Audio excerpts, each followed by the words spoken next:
You doubled the rent without telling me. Margaret's voice cracked, trembling, somewhere between disbelief and fury. Her trembling fingers clutched the crumpled notice like it was proof of a personal betrayal. I didn't answer. I just watched her eyes dart across the page again, as if the numbers would suddenly make sense the second time. But they wouldn't, not when she realized I had been collecting.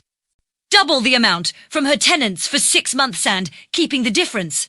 Her property, her trust, her quiet little life in the suburbs, all of it had quietly become my leverage. It hadn't started as greed, not really. It began with a simple calculation and a desperate need to breathe again. 2 years earlier, I was drowning in debt from a failed renovation business. I'd poured everything I had into flipping houses, convinced I'd be one of those self-made success stories on TV. Instead, the market dipped, a contractor ran off with my money, and the only thing left was a mountain of bills and a cheap bottle of whiskey that tasted like defeat. When Margaret came into my life, she didn't see the wreckage, just a capable young man who could manage her rental properties. Sure I can't, old but sharp, in a quiet way we'd, living alone and trusting almost too easily. She owned for properties downtown, modest apartments she inherited from her husband. I met her at an open house where I was pretending to be a buyer. She mentioned she needed someone reliable to handle tenants, paperwork, maintenance. The tedious bits, she said, smiling over her tea. I lied about having a small management company. She smiled again, told me I reminded her of her late son. That was the beginning of it. The first year went by smoothly. I collected rent, managed repairs, and sent her monthly reports clean, precise, and falsified. Every number was accurate except the part where I shaved a bit off each month to cover expenses. It wasn't even noticeable at first. 100 here, 200 there. Enough to keep my lights on, enough to keep creditors quiet. I told myself it was temporary, a bridge until I got back on my feet.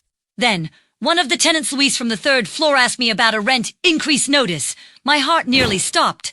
I hadn't issued any. He showed me an email, one that looked eerily official, but wasn't from me. The signature, though, was mine, forged perfectly. Someone was playing games, or worse. I was losing control of the one system I thought I managed flawlessly. But when I checked the other tenants, all of them had received the same email months ago. The kicker: they'd been paying the higher rent without a word. That night, I sat at my kitchen table, surrounded by receipts, fake invoices, and ledgers. The truth hit like a slow, cruel revelation. I hadn't sent those emails. Margaret had. Or at least, she'd approved them without telling me. The old woman wasn't as naive as I thought. She must have found my discrepancies months back, figured out how much I'd been siphoning, and decided to turn my quiet theft into something bigger, a trap. Maybe. But then, the bank transfers came. Extra deposits, more than I'd reported. She was letting me keep them. Why? I started digging Chigger, Clark's found, Evener Wheel, which she'd asked me to notarize for convenience. There it was, my name, listed not as an heir, but as a trustee. The word made my stomach twist. Trustees don't inherit, they execute. I was being set up to clean up her estate, not benefit from it. I realized then that she wasn't testing me, she was using me. A week later, I met her at her house for tea. The place smelled like lavender and mothballs, sunlight pooling on the old oak table. Margaret, I started carefully about the rent adjustments. Oh, those, she interrupted, her tone airy. Yes, I thought it was fair, considering inflation and... Oh, the tenants didn't complain, did they? They didn't, I said slowly, but the money, where has it been going? She smiled faintly. Into the maintenance fund, I assume. You manage that, don't you? The way she said it, soft but edge, told me everything. She knew, she'd always known. And now, she was dangling my secret between us like a spider's thread. That night, I couldn't sleep. Mi mankept. Replaying her expression, that calm, knowing smile. If she decided to expose me, everything would unravel: my business, my reputation, what little dignity I had left. But what haunted me more was the realization that she might not expose me at all. No, she'd keep me close, bound by her silence. So I decided to get ahead of her. I adjusted the ledgers, changed the paper trail, reissued rent, notices all official, all perfectly timed. When the new month rolled in, the tenants paid the increased amounts directly into an account I controlled. Margaret never asked about it, never called, never hinted that she noticed. But I could feel her eyes on me through every message, every brief phone call. It went on like that for 6 months. The extra money eased my life into something resembling comfort again. I cleared debts, upgraded my apartment, even bought a new car under a fake business name. But paranoia is a slow poison. Every time my phone buzzed, I half expected it to be her. Then, 2 weeks ago, I got the letter, not from her but from her attorney. She'd transferred all property management, rights to a third party, effective immediately. My contract was terminated. No reason given. No conversation, just a clean, polite dismissal. Panic clawed at me. I drove straight to her house, heart pounding, the rent notice in my glove compartment. When she opened the door, she looked frailer, smaller somehow. But her eyes, though sharp, grey eyes still cut like glass. "Margaret," I said, barely controlling my voice, "what is this?" "You can't just, I can," she said quietly, and I have. "You knew," I said. "You knew what I was doing." She didn't deny it, just tilted her head slightly, almost sad. "I wanted to see how far you'd go." The words hit harder than a slap. Now, standing in that same doorway, as she read the notice, the one I forged in a desperate attempt to shift the story back in my favor, I realized too late what she'd done. She'd kept every record, every altered invoice, every forged signature. She had built my confession before I even spoke it. "Tell me, Michael," she whispered, lowering the paper, "did you ever think of me as a person or just a burden?" I wanted to answer, to defend myself, but there was nothing left to say. The truth was simple. I'd underestimated her. I thought I'd doubled her rent, but she had doubled my ruin. Her question lingered in the air, like smoke from a house fire slow, choking, impossible to ignore. Asterisk a burden, asterisk the word itself, made my skin crawl. For years I'd thought of her that way, though I never said it aloud. Margaret, with her slow-moving grace, her endless stories about a husband I'd never met. Her obsessive insistence on handwritten reports. She was the anchor I'd pretended to respect, all while trying to saw through the chain that tied us together. But now, standing there in her narrow hallway with its faded wallpaper and the smell of old books and jasmine, I felt the balance shift completely. For the first time, I realized she'd been steering everything. Every rent check, every document, every mistake I thought I'd hidden, she'd been behind the curtain, watching. "Margaret," I began, my voice raw. "You don't understand what I was—" "Oh, I understand perfectly," she interrupted. "You were desperate. You saw an easy mark in an old widow and decided you deserved more than what you earned. That's not desperation, Michael. That's arrogance." I clenched my fists. "You're one to talk. You manipulated me. You knew what I was doing and let it happen. That's not moral high ground. That's survival," she said flatly. "You think I didn't know what you were capable of? I've seen your type before. My husband ran a business, remember? Every charming young man who called him a sir was a little version of you, polite on the outside. Always hungry underneath." Her words stung deeper than I wanted to admit. I wanted to lash out, to call her a liar, but instead I looked around the house. The framed photos, the furniture covered in white linen, the neatly stacked letters on her desk, it all looked untouched, like a life frozen mid-step. Only one thing stood out, a black folder sitting slightly open beside the letters. Inside, I could see copies of bank, statements, property, ledgers, and my signature everywhere. "You planned this," I said quietly. "You wanted me to hang myself." She didn't deny it. "I gave you a choice. Every month, every falsified number was another chance for you to stop. You never did." Her calmness terrified me more than any threat could. I'd come here, ready to intimidate her, to control the story. But she wasn't afraid of me, not even a little. She was asterisk done asterisk with me. Then she turned her back, as if the conversation had ended. "Leave the keys on the counter. Michael, you'll receive a letter from my attorney next week. I suggest you read it carefully." I stared at her fragile frame, the soft tremor in her hands as she straightened a photo frame. For a split second, real guilt hit me like a punch. She'd trusted me once. She'd even defended me to a tenant who complained about my lateness, and I'd repaid her with deceit. But the shame burned into something colder, almost instantly. Resentment. You think this ends with a letter? I said. She turned back slowly, her expression unreadable. It ends, however. You make it end. I left before I did something stupid, or so I thought. That night, I couldn't get her voice out of my head. Asterisk it ends, however. You make it end. Asterisk, I kept replaying it as I stared at the rent ledgers on my computer. There was still time to fix it or erase it. If I deleted enough, if I transferred what remained into new accounts, I could make it all vanish before her attorney got involved. It would take a few hours, but I'd done worse. But when I logged in, something was wrong. My credentials didn't work, neither did the backups. My access was revoked. En dehors, a new notification blinked at the top of the page. Asterisk, asterisk, financial review pending, initiated by account owner. Asterisk, asterisk, she'd beaten me to it. The walls felt like they were closing in. The air thickened until I couldn't breathe. Every decision, every forged receipt, every dollar I'd rerouted, she had it all. Not just evidence. Proof. The kind that didn't just end careers, it destroyed lives. By morning, panic had curdled into something else. Defiance. I wasn't going down without a fight. I knew things about her too personal. Things she'd confided over tea and sympathy. Her tax underreporting. The unlicensed repairs she'd authorized. The envelope of cash she once paid a plumber to keep quiet. There were skeletons in her closet. And I knew where everyone was buried. So, I went back. When she opened the door, her face fell.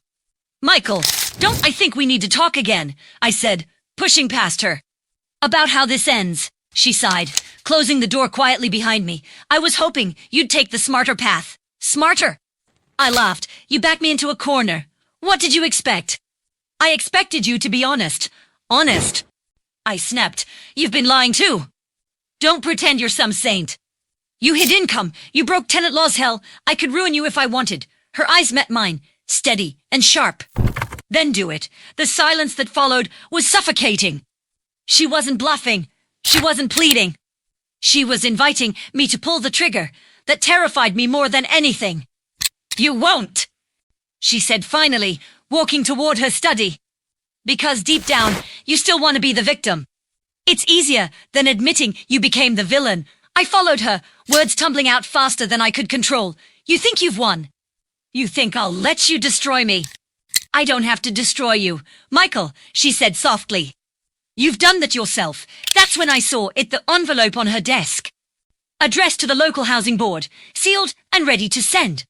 My name written neatly on the corner as the subject of complaint. She nodded muff to stop. Me when I picked it up. I was going to wait, she said. Give you one more week to come clean. But you've made your choice. The room went still. I could hear my own heartbeat in the silence. You send this, I said, and I'm finished. She nodded once. Yes. The sound of the envelope tearing was louder than I expected. I ripped it in half, the paper shaking in.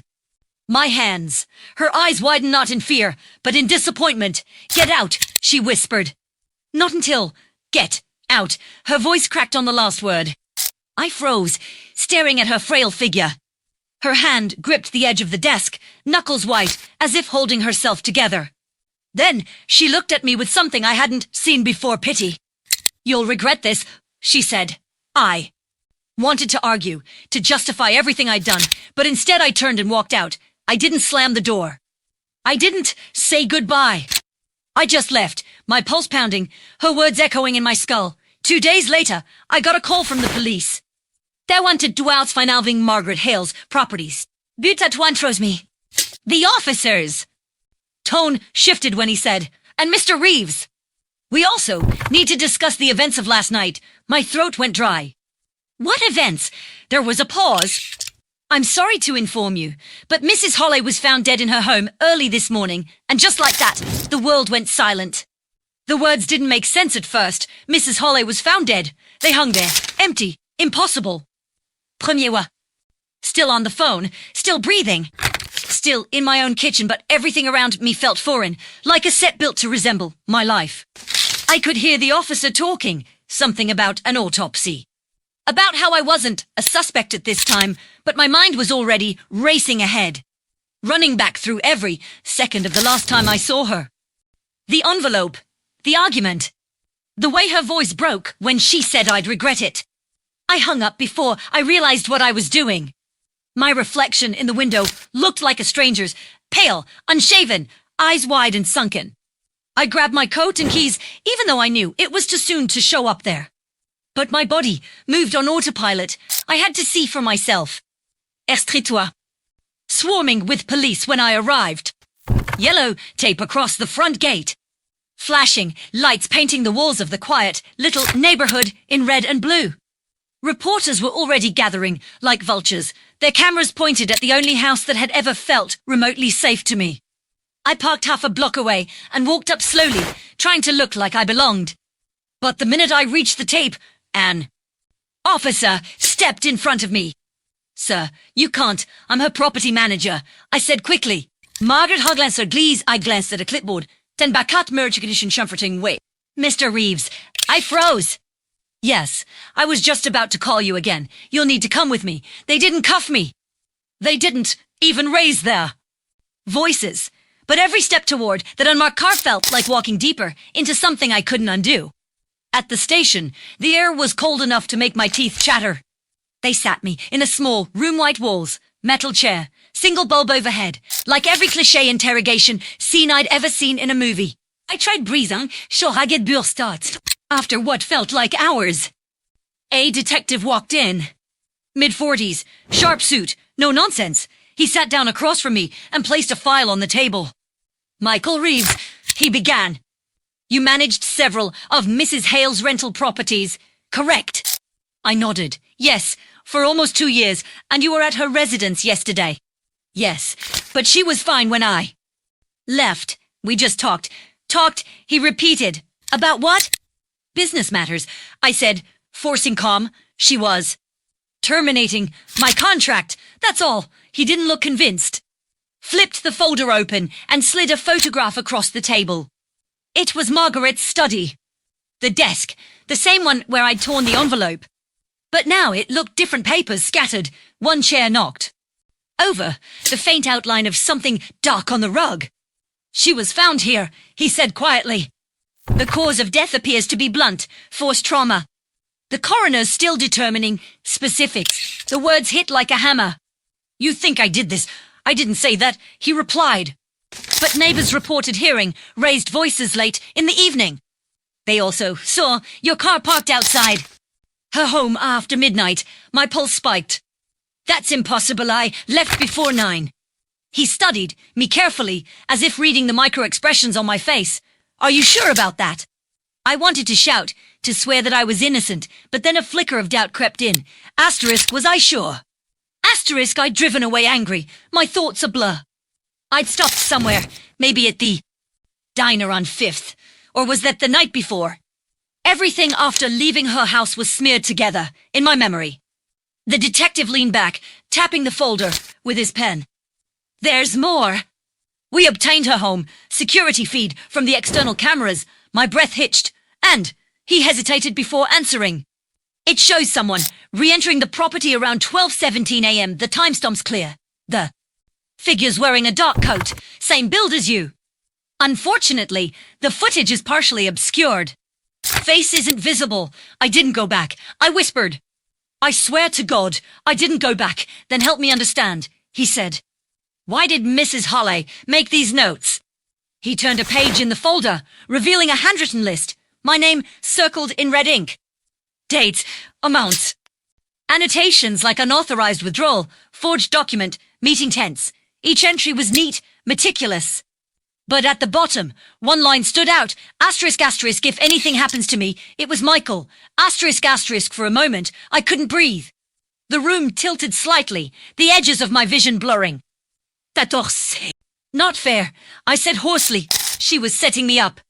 You don't know what she was capable of. The detective watched me with quiet intensity.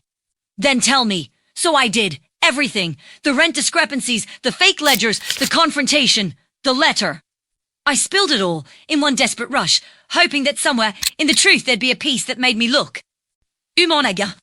When I finished, he didn't say anything for a long time. Finally, he closed the file. We'll verify your statements. In the meantime, you're not to leave town. Am I under arrest? Not yet. Those two words clung to me like a curse. When they released me, the sky was already dark. The city looked different, colder, smaller. I wandered aimlessly for an hour before ending up at the same diner I thought I'd stopped at that night. The waitress gave me a polite smile as I sat down, but I barely noticed her. My reflection in the chrome napkin holder looked hollow. On the muted TV above the counter, a news ticker scrolled. Local landlord as death under investigation. Foul play suspected. Asterisk, asterisk, and beneath that, a photo of Margaret, smiling. Première looked.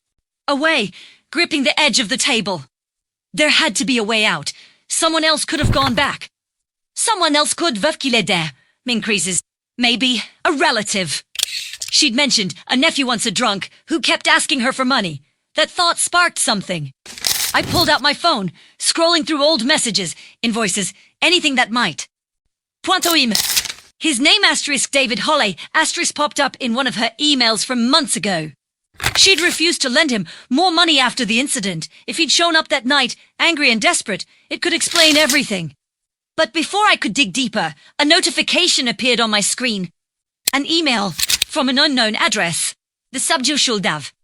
Listened. Asterisk, asterisk, I opened it. There was no text, just an attachment, a short video clip. I pressed play. It was security footage, grainy but clear enough. Margaret's front door. A figure in a dark coat stepping inside. The same timestamp the detective mentioned. And as the person turned slightly toward the camera, the light from the porch caught their face for a split second. My own. I froze. My coffee cup slipped from my fingers and shattered on the floor, but I didn't even flinch. The video replayed automatically, looping again and again the grainy, colorless image of asterisk me asterisk walking into Margaret's house at 12:17 a.m. It didn't make sense. I hadn't gone back. I asterisk knew asterisk I hadn't. My brain began clawing for explanations, desperate ones. Footage was doctored. Maybe it was someone else, someone who looked like me. But the light had hit that face too cleanly for a coincidence. The angle of the jaw, the coat I wore every day, even the way the figure turned its head like I was thinking about something. About her. I couldn't look away. Every instinct screamed to shut my phone off, to delete the video, but I couldn't move. Emiond were trembling so violently I thought I might drop the device again. Then the screen flickered and a line of text appeared over the video feed, typed in real time. Asterisk, asterisk, you remember more than you think. Asterisk, asterisk, my pulse stopped. The text bullet then vanished. Screen went black. The waitress approached asking if I was okay, but her voice sounded distant, warped. I mumbled something about not feeling well, threw some cash on the counter, and stumbled out into the night. Outside the air was sharp and electric. The city hummed around me, horns. Footsteps, a siren, somewhere far off, but everything felt muffled, unreal. I walked for blocks without knowing where I was. Going the image, replaying in my mind on an endless loop. You remember, more than you think. The phrase wouldn't leave me. It slithered into every corner of my thoughts. What was I forgetting? I ended up back at my apartment, pacing circles in the dark. I hadn't slept properly in days, not since Margaret's death, and now every sound felt amplified. The hum of the refrigerator, the faint tick of the clock, the wind rattling the window pane. I poured a drink to steady myself, then another, and finally collapsed onto the couch. I told myself to think logically. Someone was trying to frame me. They'd accessed her security footage, edited it, sent it to me to mess with my head. That had to be it. But if that was true, who? The tenants, the nephew, someone who knew what I'd done. My laptop was still open from earlier. I started searching through Margaret's old emails again. Most were routine. Rent updates, maintenance reports, charity donations. But buried deep in a folder labeled personal was one that caught my eye. Subject: we need to finalize the arrangement. Sender D. Halle, date 2 days before she died. I opened it. And Margaret, you said we could work something out, but I can't wait any longer. If you won't help me, I'll have to make other arrangements. You don't want me to do that, you know. You don't, David. I stared at the screen, heart pounding. That was a threat. And if he'd followed through, if he'd shown up that night, it could explain everything. Maybe he was the one in the footage. Maybe he'd worn something like my coat. Maybe that was the trick, make it look like me, because he knew I'd Be blamed, but the timing didn't fit. How would he have gotten the footage and the email? How would he know to send it to me specifically unless... My thoughts snapped in half when my phone buzzed again. A new email, same sender, unknown, subject line, still denying it. This time the attachment was a photo. It was the study again, but from inside the room, Margaret's body was slumped.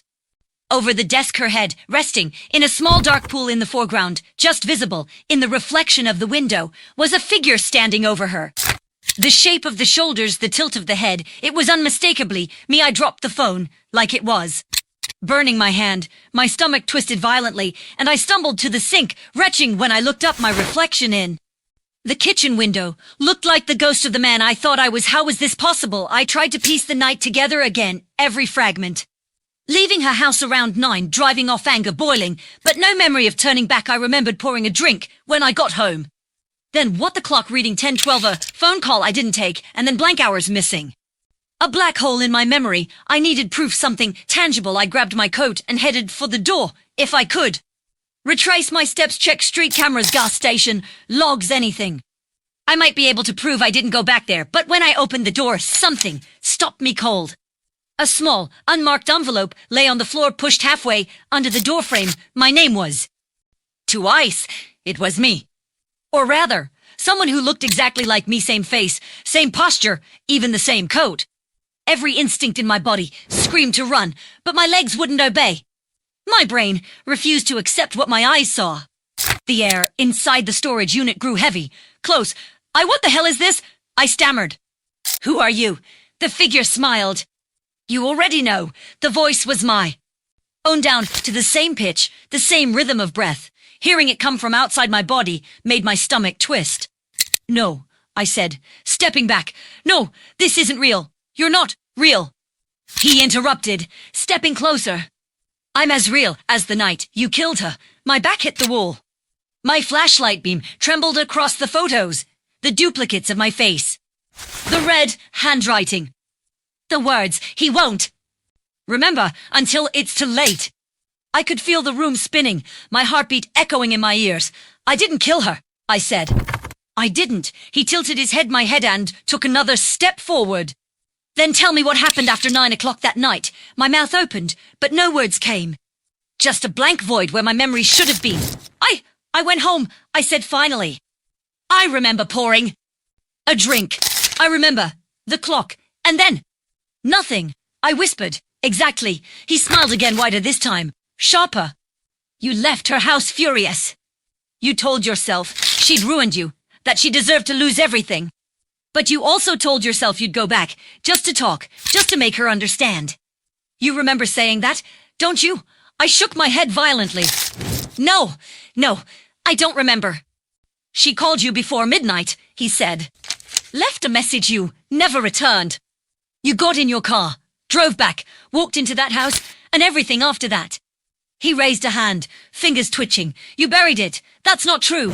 I shouted. You're lying. He stepped closer until the flashlight's glare hit his face full on.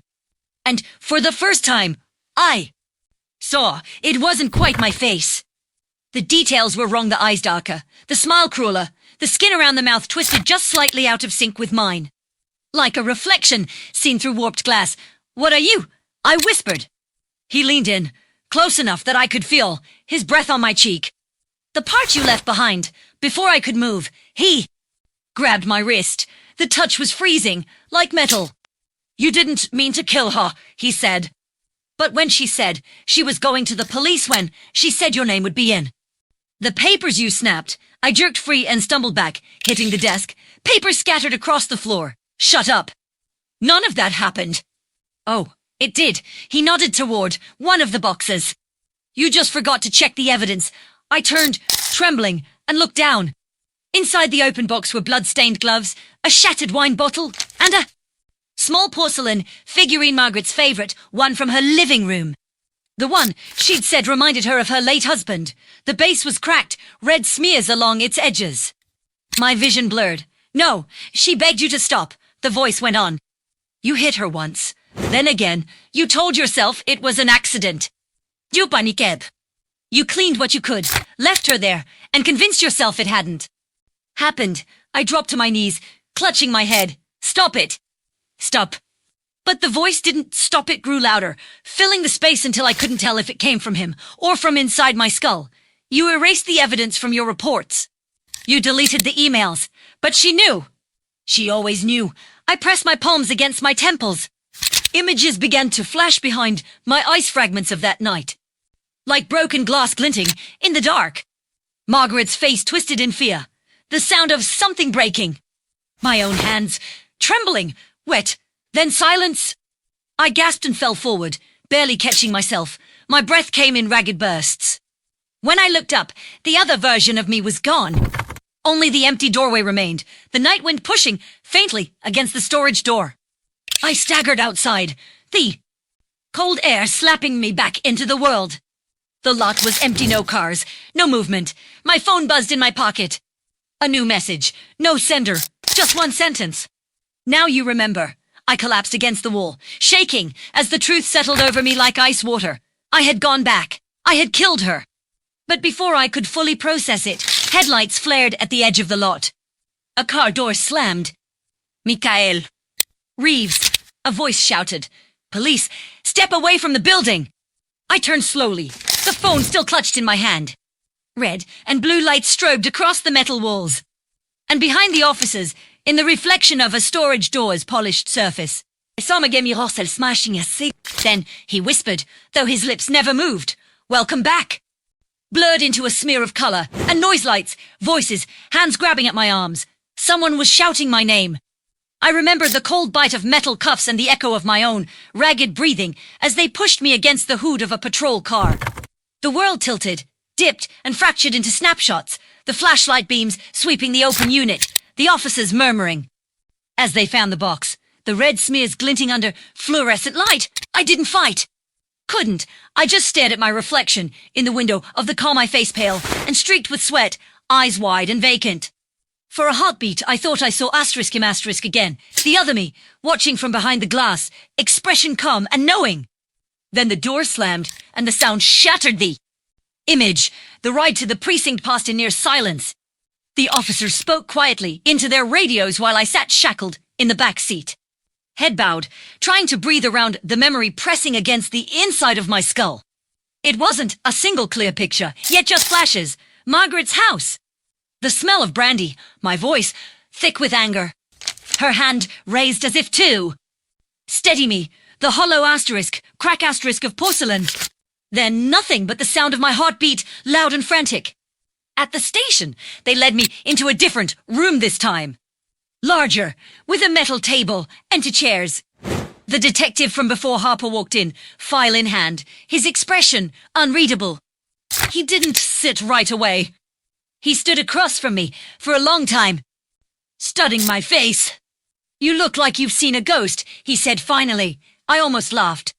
Asterisk, if only you knew. Asterisk, he placed the file on the table and opened it slowly.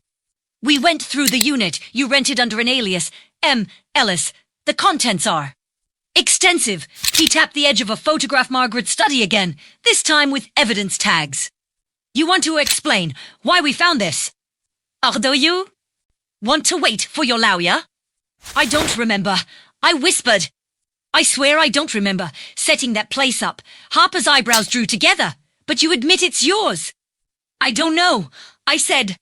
"I don't know what's mine anymore." He studied me another moment, then pulled a phone from the file, a black, older model, scuffed and familiar. "We found this in the unit too. It's registered to you. Password protected, but..." He slid it across the table. "I think you should see what's on it." My stomach dropped. My hands shook as I unlocked the screen. There was only one video file. Date stamped the night Margaret died. "Play it," Harper said. I pressed my thumb to the screen. The video Tansteed. I was in Margaret's study, the phone resting somewhere near the desk. The lighting was dim, but the audio was clear, her voice sharp but not afraid. "Michael, please.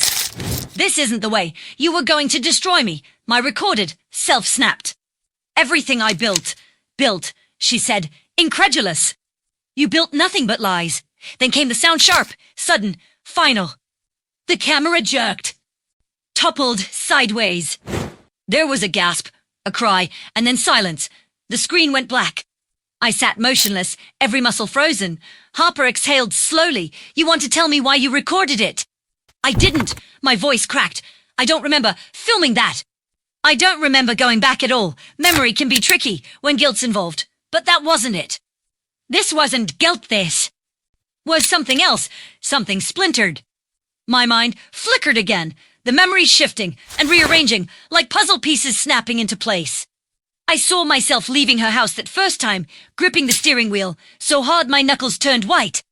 But then another version of me turning the car around, muttering under my breath.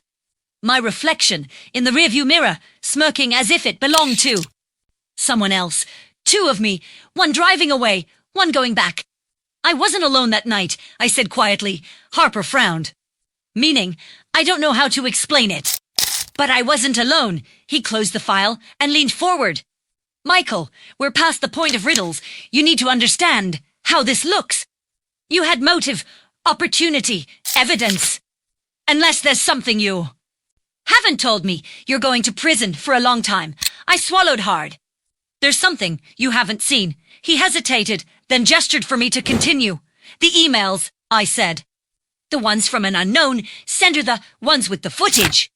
They came asterisk after asterisk. She died. Somebody sent them to me. Someone who knew everything. We checked your email logs. Harper said. No. Messages like that exist on the server. Your book was empty except for the ones from us. My breath caught. That's not possible. I saw them. The videos. The photos. Maybe you saw what you wanted to see. He said. No. I whispered. No. It was him. The other me. Harper's expression. Flickered pity, disbelief, a touch of concern. You're claiming dissociation. That you split. And this other, you committed the crime. Sans terme. Not claiming anything, I said. I'm telling you what I remember. He studied me for a long time before. Standing. We'll have a psych evaluation done. For now, you're staying in custody. He left me there. The walls closing in. The hum of the fluorescent light drilling into my skull. I wanted to scream. To claw at my own skin until something made sense again.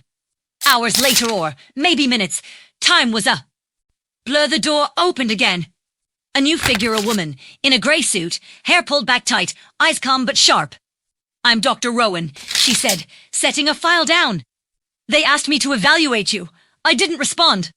She sat across from me, folded her hands, and regarded me with unsettling patience. You've experienced memory gaps, she said, episodes of lost time. Yes, sir. Do you believe someone else, another version of you exists independently? I've seen him. She nodded slowly. And you believe this? Other you killed Mrs. Halley. I hesitated.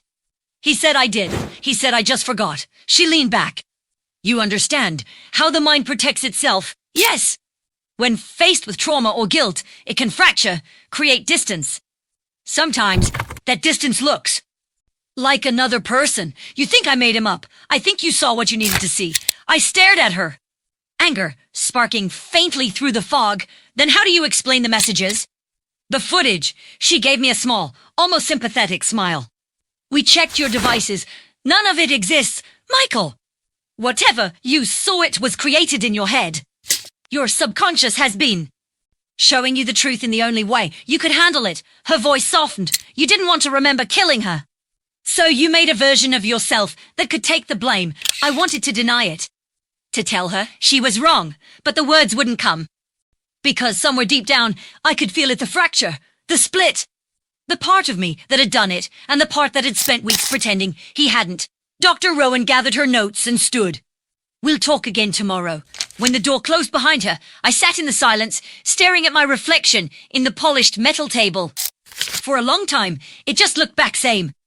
Tired eyes, same hollow face. Then, slowly, the reflection smiled. My body didn't, and in my own voice, soft enough that only I could hear it, the reflection whispered, you didn't make me up. I made you, the reflection's whisper lingered in the metal's dull shine, and forth imaginedit. Then the light overhead flickered, and the air, in the interrogation room, felt suddenly thinner. I blinked hard, forcing myself to look away from the table, to break the strange pull of my own face. A knock on the door broke the silence. Officer Vance leaned in, nodding once. They're moving you downstairs. Reeves, I stood slowly. My legs felt detached from the rest of me, like they were borrowing commands from somewhere else. I swear. Walked through the corridor. I caught fragments of conversation from other rooms, detectives trading theories, phones ringing, printers humming. It was all so ordinary that for a moment I wondered if everything in my head had simply been a fever dream. Downstairs, they put me in a holding cell with a narrow cot and a single-barred window. The fluorescent light hummed overhead, a ceaseless, needling sound. I lay back, staring at the ceiling, trying to breathe through the panic.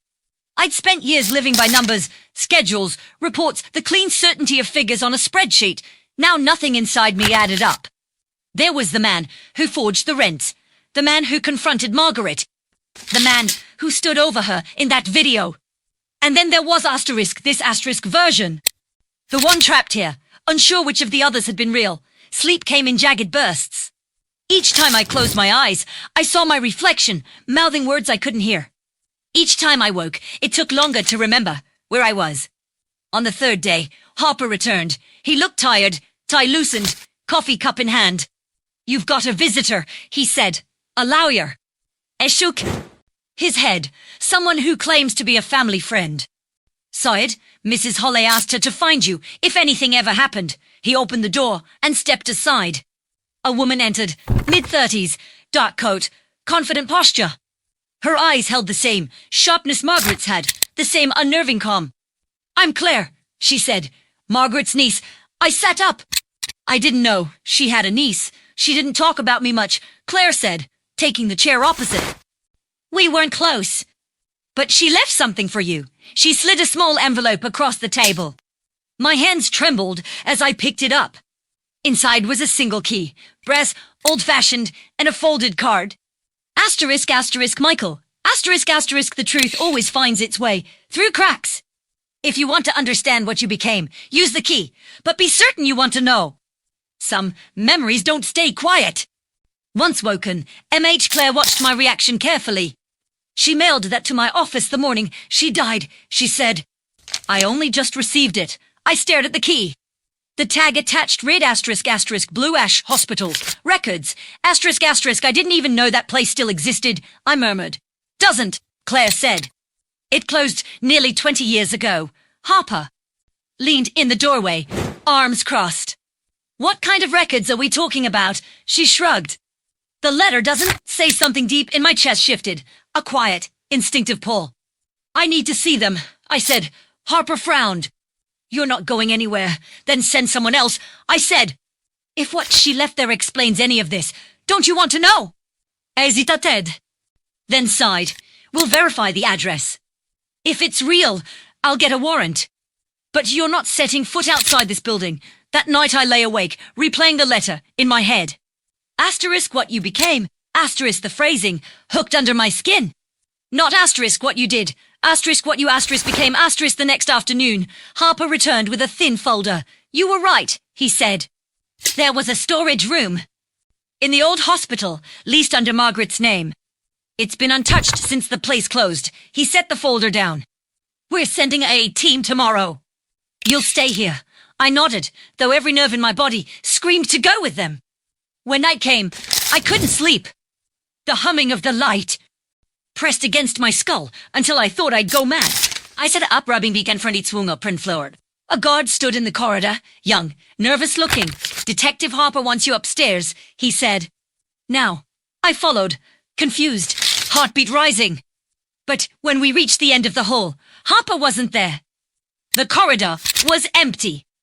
I turned to question the guard, but he was gone. The door behind me had closed silently. Hello? My voice echoed down the corridor. From somewhere ahead, a voice answered, soft, familiar, and horribly calm. Still trying to catch up, I froze. The reflection stepped from the shadows, solid, real, wearing my expression like a borrowed mask. They'll never find those records, he said. I made sure of it. What do you want from me? I whispered. He smiled. Nothing you didn't already give. Then the overhead lights flickered and went out, plunging the corridor into darkness. In the steps, my new FTM rushing toward me. And over that sound, my own voice again. Calm as ever. It's time to finish what we started. The footsteps thundered closer, echoing off the concrete walls.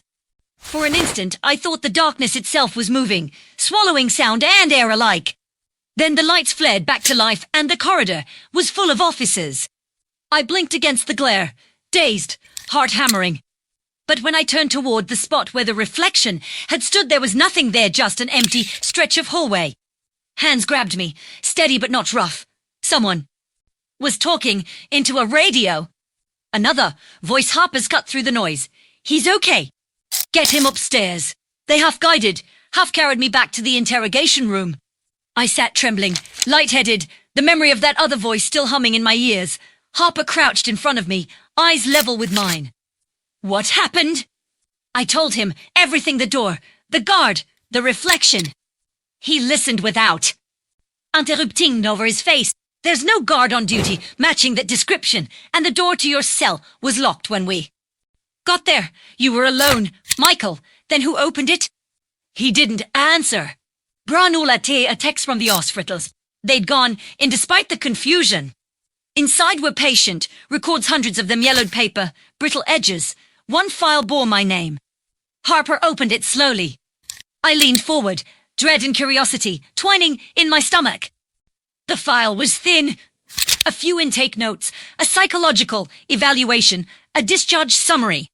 The date at the top read 15 years earlier, greater than. Asterisk asterisk patient, asterisk asterisk Michael, Reeves greater than asterisk asterisk diagnosis, asterisk asterisk. Dissociative identity disorder, following traumatic incident greater than asterisk asterisk summary. Asterisk asterisk subject exhibits memory fragmentation, recurring hallucinations of alternate self, and periods of lost time. Prognosis guarded. Première staredadzi. Words until they blurred. That's not possible, I whispered. I've never been there. I've never, but the doctor's signature was unmistakable. Asterisk Margaret Holley, MD asterisk. The room tilted. Harper's voice sounded far away. She was your psychiatrist before she ever came your landlord. Pieces clicked together. Ton heard patient know what I was thinking before I said it. The management job, the trust, the sense of being tested, it had all been part of the same long experiment. She'd been trying to keep me functional, to keep the two halves of me separate. She thought she could help you, Harper said quietly. Maybe she did, for a while. The truth washed through me in waves, cold, heavy, undeniable. The other version of me, the one that had whispered in mirrors and left messages and led me to the storage unit, wasn't a ghost or a twin. It was everything I'd hidden from myself, given a voice, a face, and a purpose. For a long time I just sat there, hands clasped, breathing until my pulse slowed. The storm inside me began to settle, not peace, exactly, but understanding. When they finally led me back to the holding cell, dawn was bleeding into the narrow window. I stood there for a while, watching the light shift across the floor. The reflection in the glass looked back,